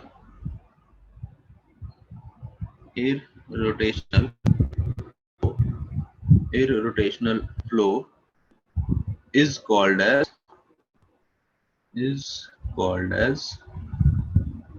flow net ये फ्लो नेट आपने सॉइल में भी पढ़ा होगा जब आपने वो सीपेज वाला टॉपिक पढ़ा होगा, ठीक है ना, सीपेज वाला टॉपिक पढ़ा होगा, उसमें पढ़ा होगा आपने ये फ्लो नेट, ठीक है। डैम के नीचे जो सीपेज होती है, पाइपिंग कंडीशन जो होती है, ठीक है ना, उसमें नीचे क्या फ्लो नेट बनता है आपका, ठीक है। तो वो है क्या, बेसिकली यही चीज है आपका पोटेंशियल लाइंस और स्ट्रीम लाइंस के बीच का जो ग्राफिकल रिप्रेजेंटेशन है, that is your flow net, ठीक है ना। पोटेंशियल फंक्शन क्या बताता है आपको, पोटेंशियल फंक्शन बताता है कि कितना पोटेंशियल है आपका फ्लो आगे जाने में, कितनी इसमें फोर्स अवेलेबल है। एंड जो आपकी स्ट्रीम लाइंस होती हैं, स्ट्रीम लाइंस क्या बताती हैं आपकी, जो फ्लो लाइंस है, स्ट्रीम लाइंस है, राइट। किसी भी दो स्ट्रीम लाइंस के बीच में या फ्लो लाइंस के बीच में जो स्पेस होती है उसे क्या बोलते हैं, याद है किसी को? दो फ्लो लाइंस के बीच में जो स्पेस होती है उसे क्या बोलते हैं? फ्लो चैनल क्या देता है आपको? What does the flow channel gives you? क्या देता है आपको? डिस्चार्ज देता है आपको। फ्लो चैनल के बीच में जो फ्लो होता है, इट गिव्स यू डिस्चार्ज, ठीक है ना। और किसी भी दो फ्लो चैनल्स के बीच में डिस्चार्ज क्या होता है, हमेशा सेम होता है, ठीक है ना। तो फ्लो चैनल बेसिकली आपको फ्लो लाइंस या स्ट्रीम लाइंस आपको क्या दे रही है, डिस्चार्ज दे रही है, ठीक है ना। इंडिविजुअल फ्लो लाइंस का डिस्चार्ज निकालो, सबको ऐड करो, आपको टोटल डिस्चार्ज मिल जाएगा, राइट। क्लियर है चीज? तो this is the physical significance of, ध्यान रखना, this is the physical utilization of stream function, ठीक है। लिख देता हूं, next is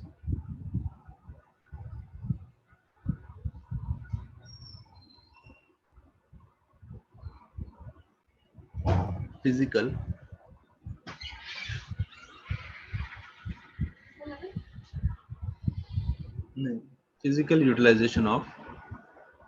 utilization of stream function.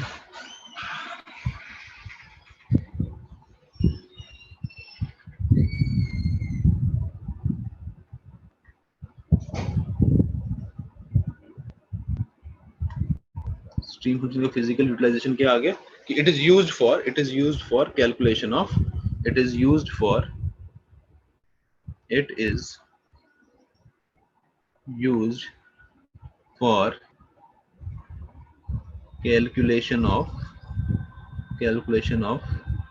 discharge.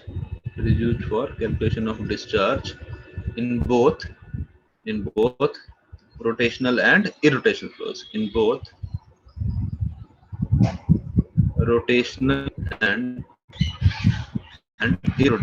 flows, क्योंकि ये आपका दोनों ही में एग्जिस्ट कर रहा है, जो साई फंक्शन है दोनों में एग्जिस्ट करता है, ठीक है ना। In both rotational and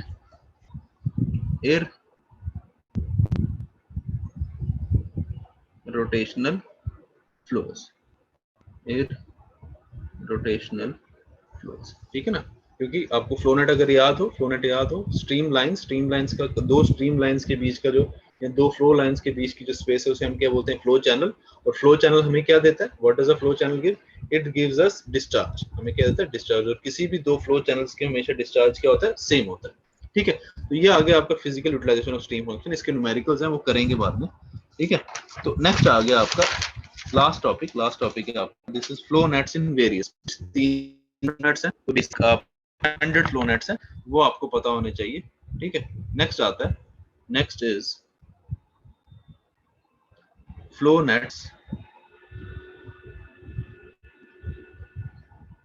in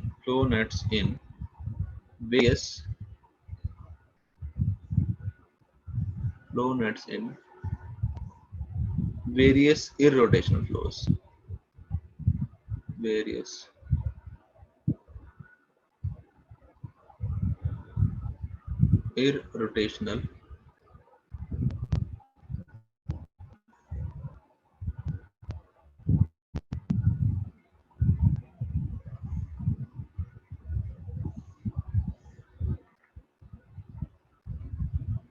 flows. ठीक है, चलो पहले बात करते हैं, फर्स्ट बात करते हैं जब आपकी equally spaced parallel flow lines हो, आपका कुछ नेटवर्क इस तरीके से हो,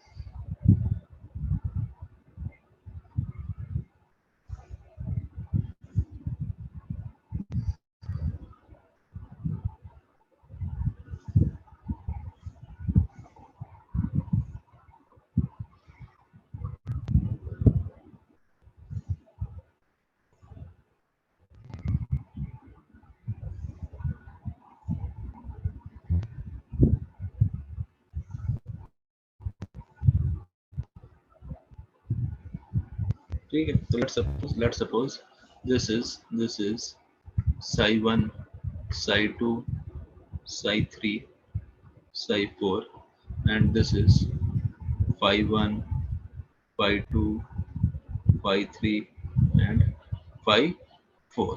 ठीक है, जब equally spaced parallel flow lines हो, जब equally spaced parallel flow lines हो, स्ट्रिंग लाइंस हो, ये कौन सा फ्लो बनता है, ये कौन सा फ्लो बनता है, दिस इज योर। अब इसका मतलब अगर पैरेलल है, जैसे हमने उसमें पढ़ा था पीछे एक्सेलरेटिंग फ्लो में, जब पैरेलल है, डिफरेंस कम नहीं हो रहा और इक्वली स्पेस्ड है, तो that means this is a case of uniform flow. This is a case of uniform flow. ये बन गया आपका flow net. This is a flow net for uniform flow. ठीक है, नेक्स्ट आता है आपका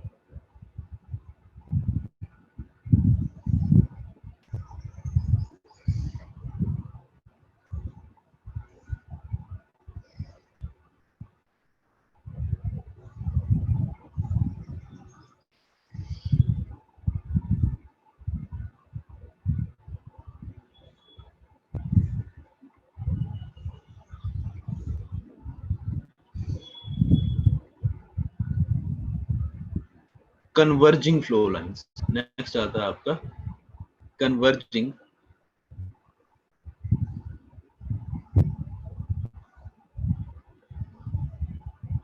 ठीक है, this is psi 1, psi 2, psi 3, psi 4 and this is phi 1, phi 2, phi 3। ठीक है, अब ये कौन सा फ्लो होगा, ये कौन सा फ्लो होगा, कौन बताएगा, नॉन यूनिफॉर्म। ये कौन सा फ्लो होगा, नॉन यूनिफॉर्म फ्लो। बिल्कुल सही बात, this is non uniform flow. और नॉन यूनिफॉर्म में भी कौन सा, this is non uniform flow. Accelerating है कि रिटार्डिंग है, वेलोसिटी बढ़ रही है फ्लो के साथ कि कम हो रही है, एक्सेलरेटिंग। बिल्कुल। Yes. एरिया कम हो रहा है ना, एरिया कम हो रहा है, that means it is an accelerating flow. This is a flow net for an accelerating flow. This is a flow net for an accelerating flow. ठीक है, इसी का अगर मैं उल्टा कर दूं मैं, अब अगर आपकी लेट्स सपोज इसके बीच की जो ये पहले कन्वर्ज कर रही थी, लेट्स सपोज अब ये डाइवर्ज कर रही है, लेट्स सपोज अब आपकी जो लाइन है, दीज आर डाइवर्जिंग।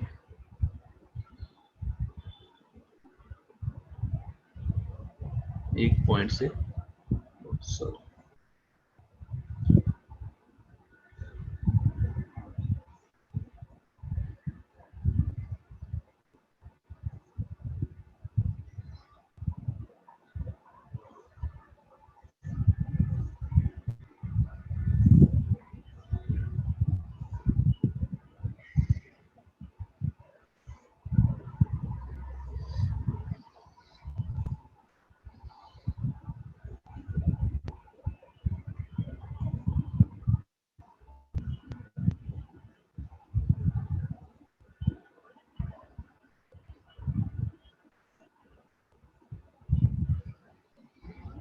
ठीक है, let's suppose these lines are diverging. ठीक है, ये आ गया 5,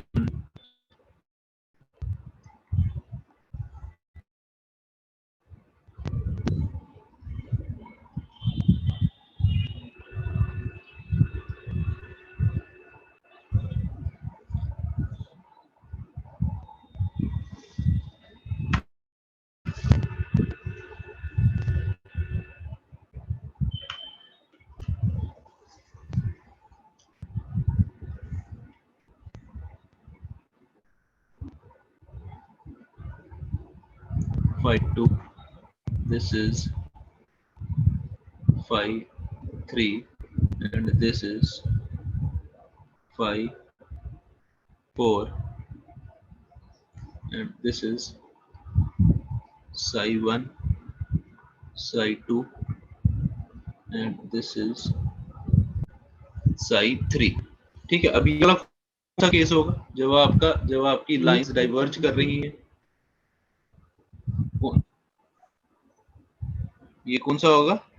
Non-uniform retarding. Accelerating. Non-uniform and retarding flow. Exactly बिल्कुल सही.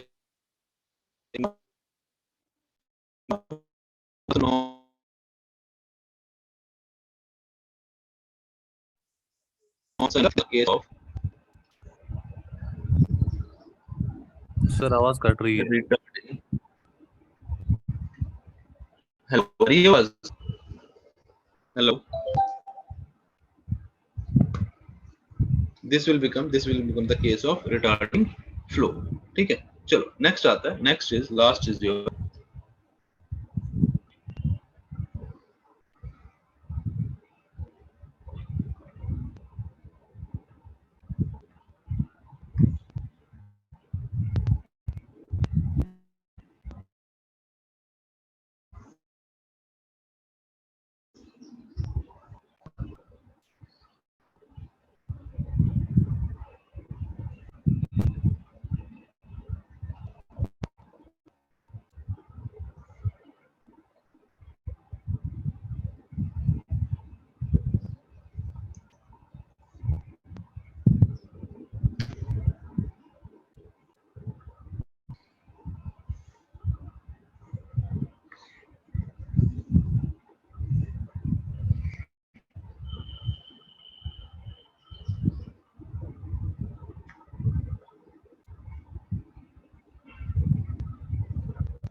ठीक है. Let's suppose these are your flow lines phi 1, psi 1, psi 2, psi 3, and psi 4, and these are your potential lines phi 1, phi 2, and phi 3. Phi 1, phi 2, and phi 3. ठीक है. This is an example of source flow. This is an example of source flow. मतलब क्या, आपकी किसी एक point से जो streamlines हैं, streamlines are moving radially outwards.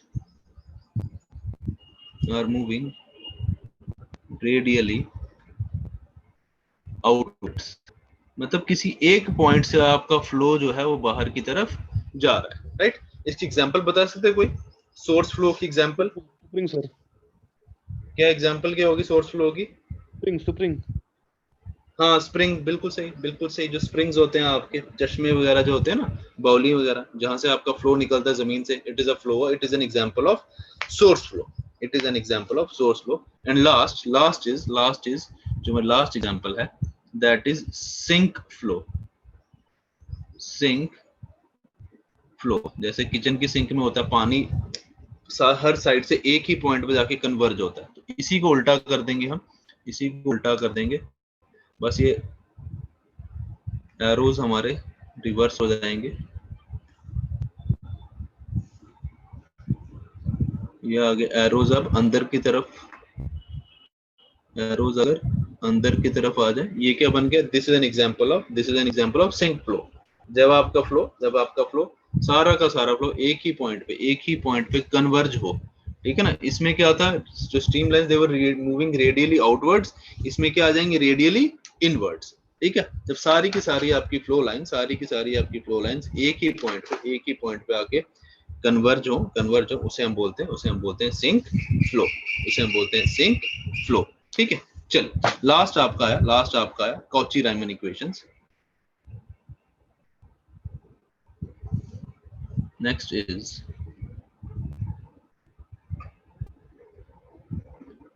Cauchy RIE Cauchy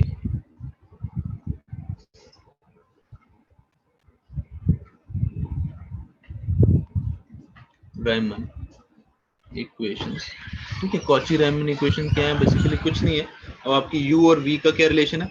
u is equal to, अगर मैं फाई फंक्शन के रिस्पेक्ट में लिखूं, अगर मैं फाई फंक्शन के रिस्पेक्ट में, क्या आ गया? Minus del phi by del x.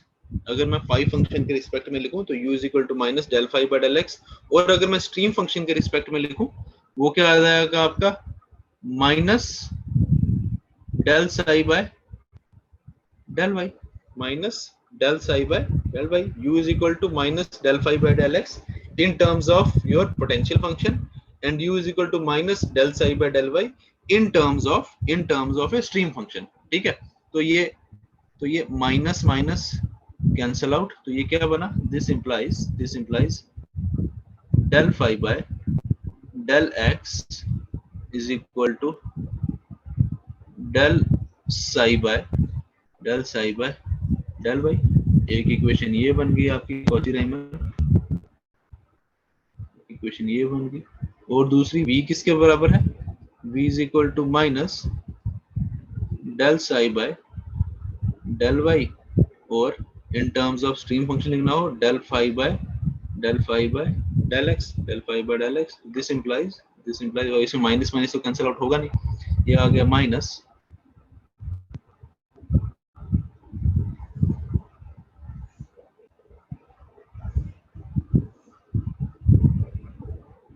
del phi by del y is equal to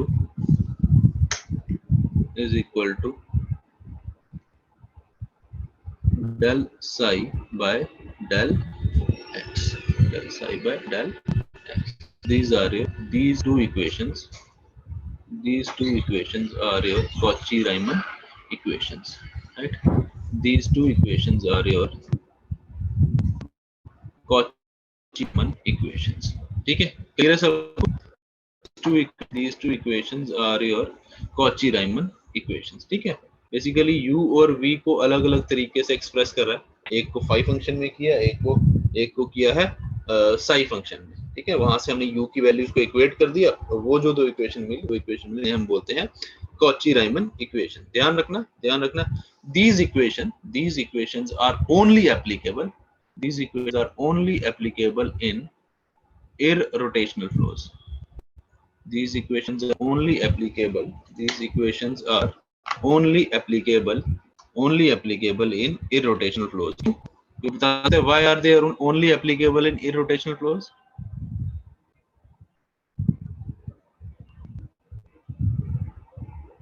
क्यों है ये applicable सिर्फ और सिर्फ irrotational flows में? सिंपल सा रीजन है यार,